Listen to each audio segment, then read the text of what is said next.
configuration options control the way that Creo Parametric looks and behaves. And there are literally hundreds of configuration options. For example, in Creo Parametric 5.0.1.0, there are about 1,750 configuration options, not including the hidden ones. So in this video, we'll take a look at how you can apply the different configuration settings, especially so that when you launch Creo Parametric, your settings are automatically applied. So the way that you access your configuration options is by going to the File menu and then choosing Options, and in the dialog box, you'll choose Configuration Editor. And in this dialog box, there's a drop-down list that allows you to access your config.pro files. And in the load point for Creo Parametric is a default config.pro file with a bunch of settings already applied. Most of these deal with your setup files. Where you'll get the most productivity with Creo Parametric is by creating your own config.pro files and setting them to be opened when Creo Parametric launches. So the next question is, how do you figure out what the config.pro options are? Well, there are a few different ways of doing that. First off, let's say that I'm in the options dialog box and I'm configuring some different things. So for example, the default geometry display, right now it's set to shading. If I go to this drop-down list, I could change it to what I prefer, like shading with edges.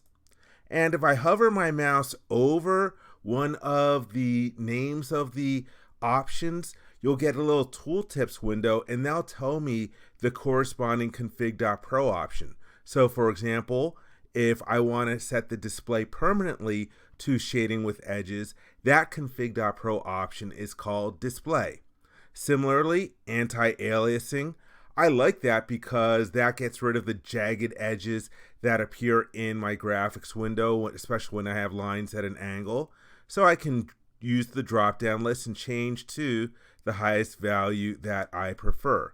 And you can continue on doing this with the various different settings that you have in the different categories of settings. For example, maybe you like your dimensions automatically locked when you modify them.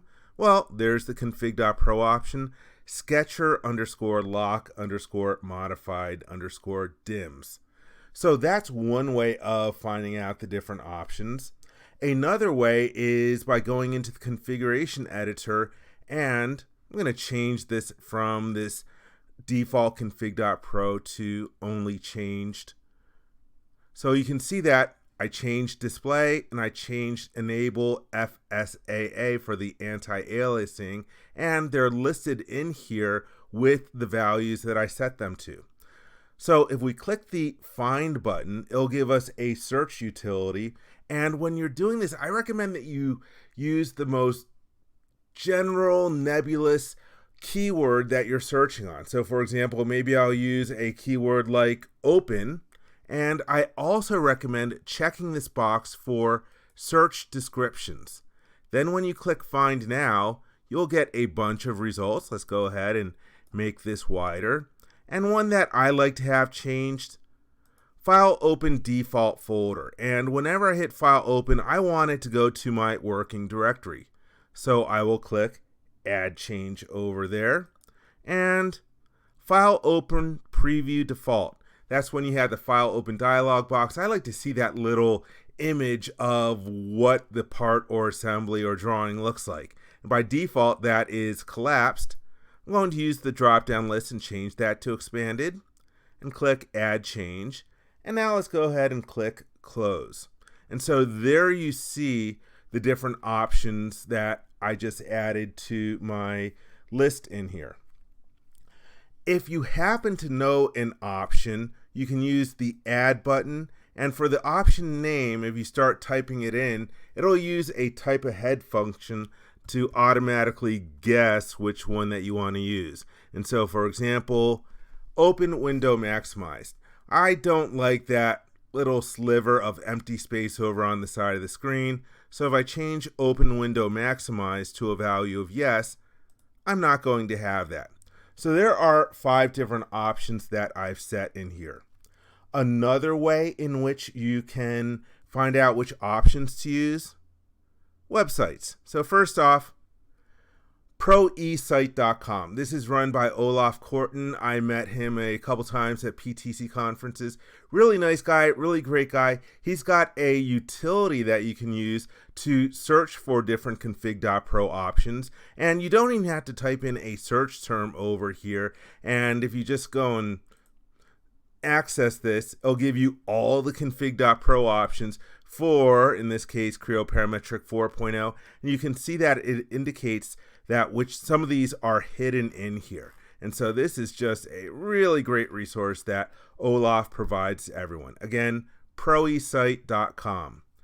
The other way that you can figure out config.pro options, if you go to support.ptc.com and then log in with your ptc.com account, there is the ability to browse documentation, and then you can search for what product you're using and the release of Creo Parametric and the document type, in this case here, configuration options.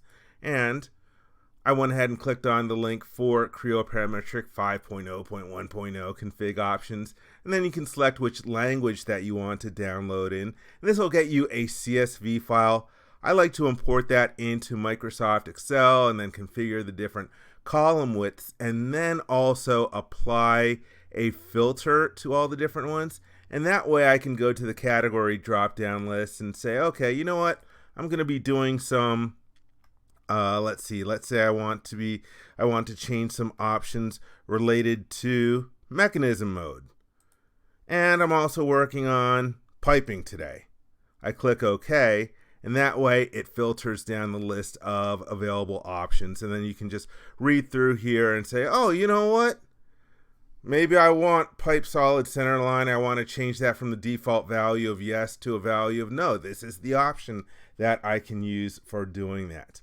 So these are all different ways of figuring out the different config.pro options that are available. Now, how do you get Creo Parametric to load? Oh wait, let's talk about saving the option, then let's talk about how we get Creo Parametric to load those different options when we launch Creo Parametric.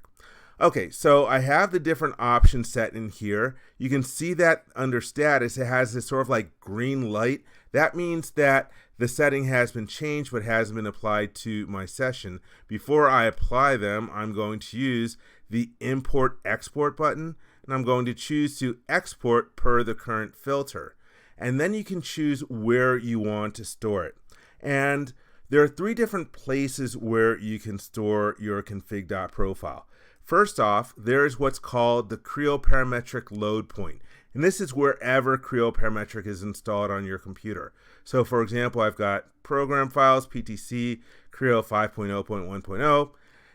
Inside of that folder, there's a common files folder and a text folder. If you store your config.pro file there, it's going to be read up when you launch Creo Parametric. Now there's another file that you can save here, and it's config.sup. And that .sup you can think of as supervisor or a super file. Any options that you set in that file will be read in when you launch Creo Parametric, but the user will not be able to override those values. Be very careful using options in .sup. You should only use them for things that you absolutely want to restrict your users from changing.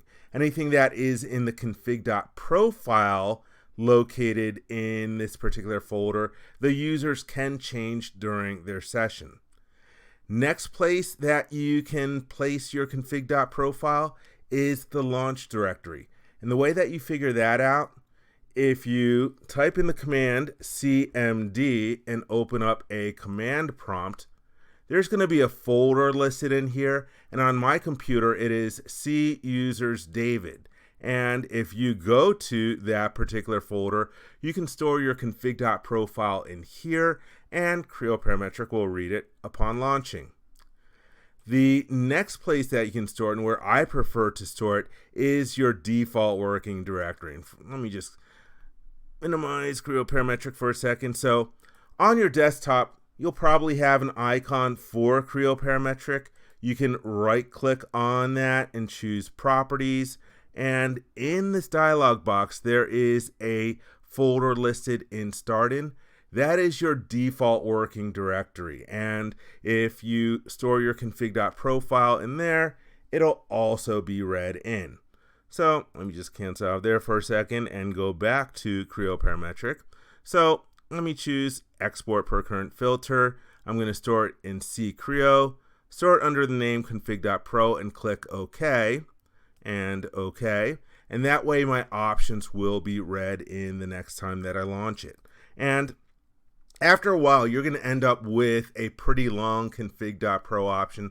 So for example, I disabled mine in order to perform this demonstration for you. You can see some of the different options that I have in here just based on the preferences that I have over the different years and my own personal folders and different default files that I'm using for things.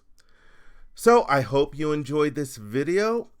For more information, please visit www.creowindchill.com. Also, if you like this video, please give it a thumbs up and click the subscribe button to be informed when new videos are uploaded. Thank you.